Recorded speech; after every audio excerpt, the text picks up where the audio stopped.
guys, welcome back to my channel. Today I'm going to be experimenting with Dr. P.H. Martin's Black Star Waterproof India ink in matte. I have never used this before, but in preparation for Inktober, I really wanted to give this a try.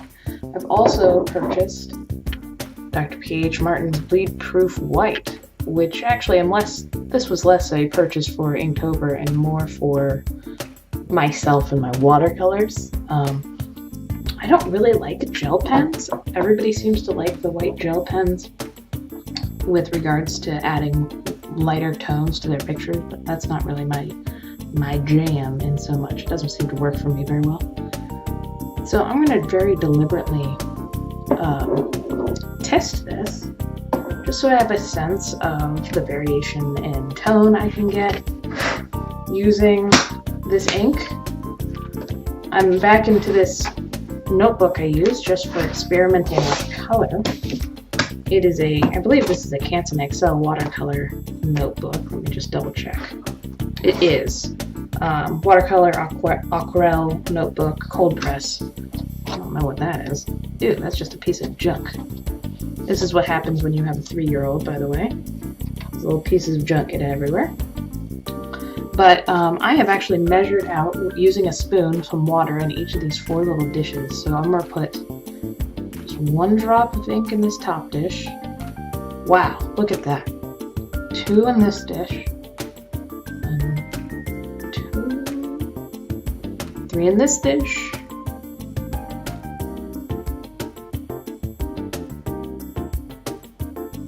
And 4. 1, 2, 3, 4. Hope those are all even drops. Who knows? Or just use my spoon to give each of this a good mix. Ooh, got some water right next to my computer. Don't do that. Don't put water next to your computer. Take it from a computer analyst, alright? Well, they all look pretty dark to me.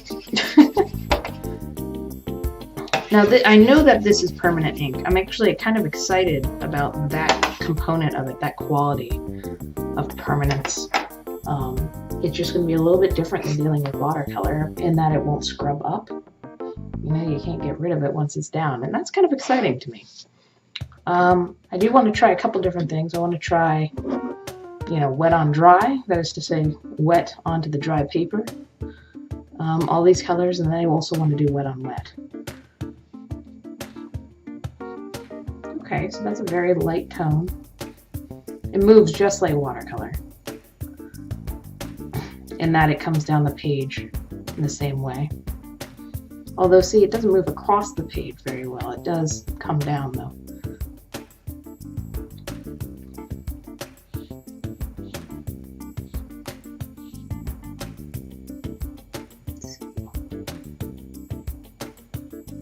That's a little darker still. Look at the granulation on that. That's very interesting. You talk about granulating watercolor sometimes, or pigments that are granulated. And this is very granulated if you look at how the pigment is seeping in and out of these crevices in the paper. Not all pigments do that. So that's interesting. Again, sorry if all these things are obvious to those of you who've used this in the past, but I have never used liquid permanent ink before. But I plan to for Inktober, so I just wanted to make sure I knew what I was getting into. Now this you can't tell too much difference between the 2 drops and the 3 drops in this one. Maybe I need to add a little bit more. We'll see how this 4 drops looks. And then try to get it, yeah, so that's nice and dark.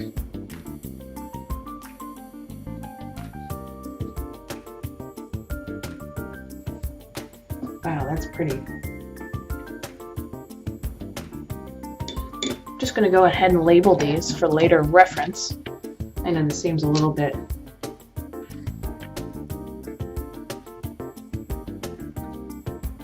maybe over the top, but I tell you what, I don't have a memory for mixing things, so this will help me later. I just don't want to have to make those try to figure those things out, you know, while I'm in the middle of the piece. This is just straight black. How black is straight black? Well, that is pitch black is the answer there. That is amazing. So it does look like there can be some intervening phases here. I think what I'll do is keep adding one drop at a time to this deepest color until we get towards that pitch black.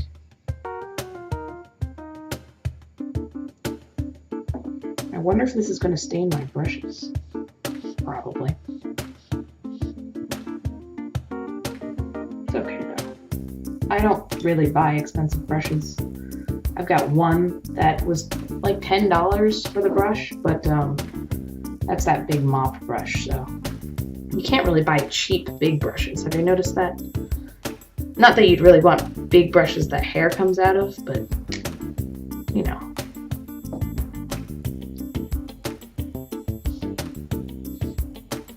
Okay, so that seems pretty close to that black at the bottom there. Now what's interesting is this black is moving across the page even though it's just black, no water. So that's interesting. This is 5 and this is 6. So I would say, to me, as I'm looking at these values, obviously I'm not perfect at this value chart thing, but if you're looking for a light, a mid, and a dark tone, you're looking at 1 to 2 drops per, call it a teaspoon. This is just like a normal dinner spoon. And if you're looking for a mid-tone, probably 4 to 5. And then if you just want black, just go straight in with the black. Now I think that means that you'll end up using more of it. And it might not carry as well across the page. It's hard to tell.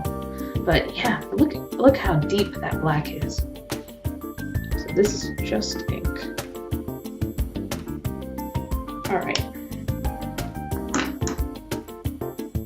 Now I'm gonna get a clean bowl of water.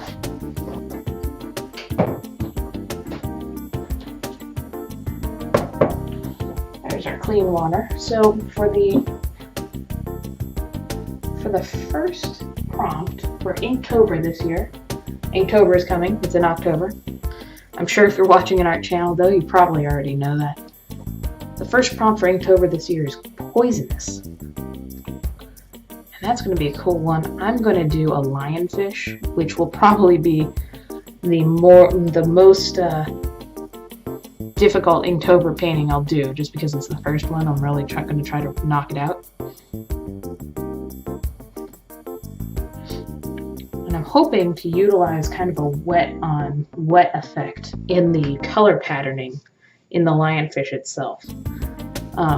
Since this is permanent, I hope to do some of it, you know, very deep and dark, and then some of it wet on wet, and that hopefully won't scrub out when I try to do that. So we're back at this.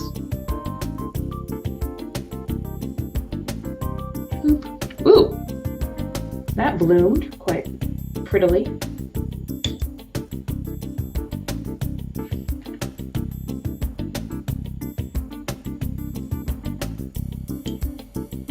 I'm not being too precious with this clear water, which is probably not good. It's actually kind of hard to get this out of your brush. I think that's something to be aware of, is that this ink, being permanent, might be a little adherent to your brush when you maybe aren't expecting it to be.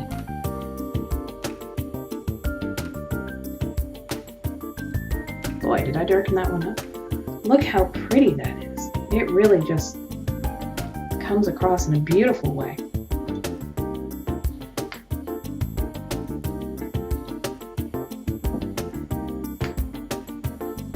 Alright, and last I'm going to do this darkened, if you remember we darkened the last well here. Oop.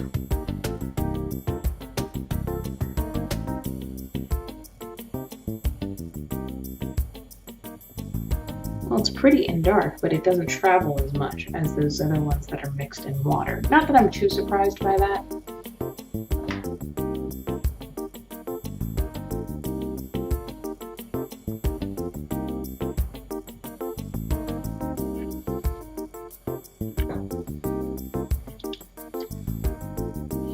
Wow, okay, that's cool. And then let's just do one that's just the ink.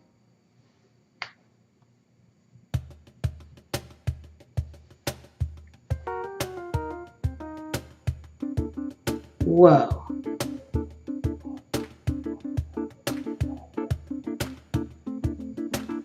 Wow.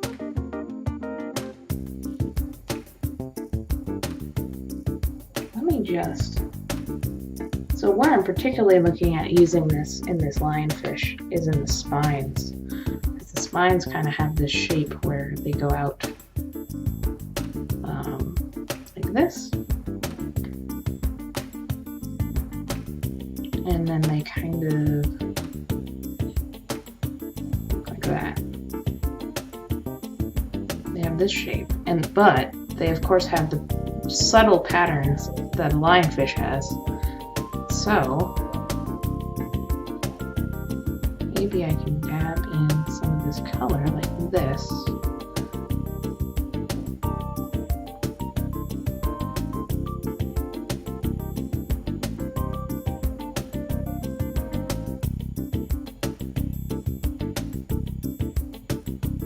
This is sort of just utilizing this in a wet on wet method that you would use in watercolor. So again, I couldn't find anybody who's really doing this with their ink. I'm sure, I am 100% positive that this is not a new technique, but I couldn't really find any reference for how to do it, and that's why I wanted to take some time and try to figure it out if it was possible. But I would say, yeah, look at that. It looks pretty cool. Now, see, down here, look at this.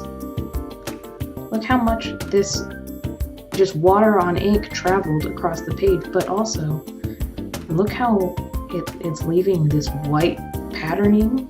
That's really interesting. I wonder why it's doing that. It's not traveling in the same way that watercolor would, but I guess we shouldn't be too surprised by that, right?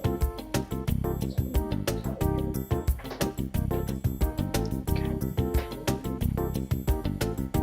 Just going to try this one more time.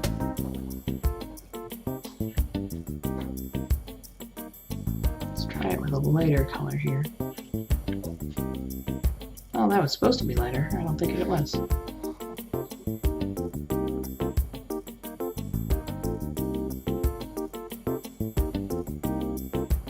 It does look pretty cool.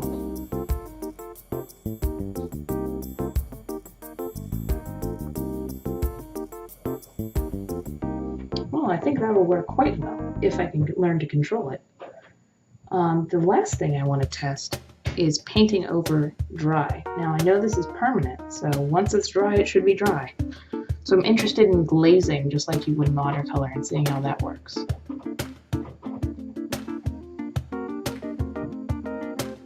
So I'm just going to try to glaze over with this lightest mixture here. Just like a line.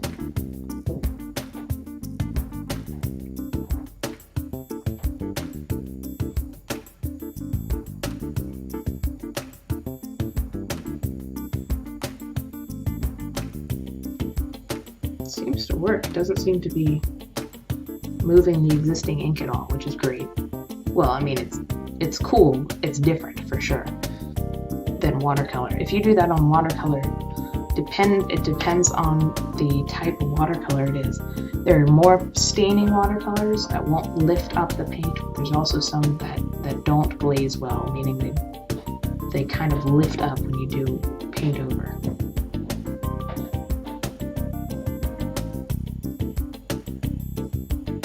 Look how distinct it is beneath. It's just very different. Oh, look how much this travels. See, now that's something that's a little bit out of control, which is cool, but also something to be aware of, because this moved the whole length of that area that I wet while I wasn't looking. We'll try that one more time. Just paint painting out sort of a vague shape of those lionfish spines.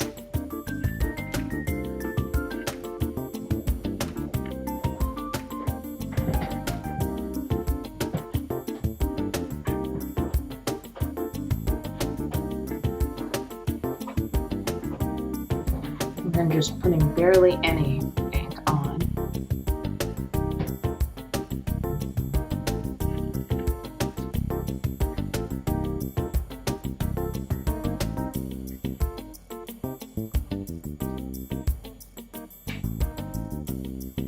Seeing how that looks. I'm going to give that a few minutes.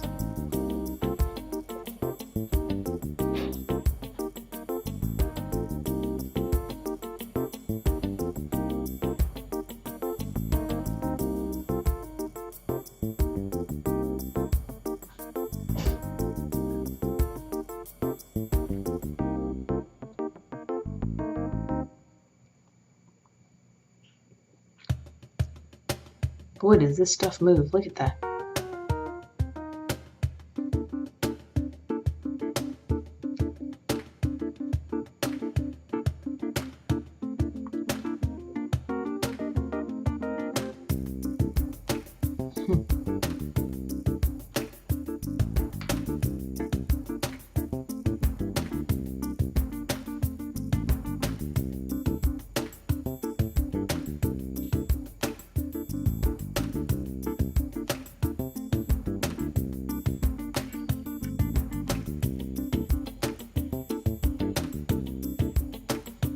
It's a very beautiful effect. That, in of itself, is very cool. This is just every time I was lifting my paintbrush, it would deposit more color. And I think that's just from the dark ink itself. So let me see if I can recreate that. This is much more wet.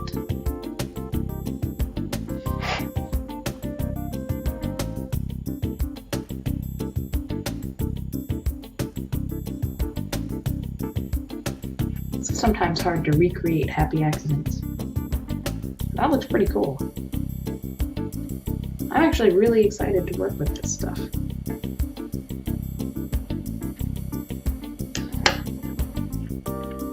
Wow. Alright, this is really inspiring me to look at what I'm planning on drawing and seeing how I can adapt that to better suit this new medium. Anyhow, I'm really glad you guys stopped by and came to experiment with me on this. I'll definitely be using this throughout Inktober. I don't plan on doing a video for each day in Inktober. I think that's a little crazy for a new channel. And a full-time mom with a full-time job. It's a little bit much. I think my husband would lose his mind. But I do already have a couple filmed. I'm cheating and working ahead a little bit. So I might be able to get several out during the month of October, and that's really exciting for me. And this really gives me some motivation to move forward. I love working with new mediums, and this is totally different in a really cool way. It's similar enough to watercolor that I know where to start, but different enough to be inspiring, and that's great. Anyhow, thank you so much for stopping by my channel, and let me know if you have any questions, comments down below. Have a good day.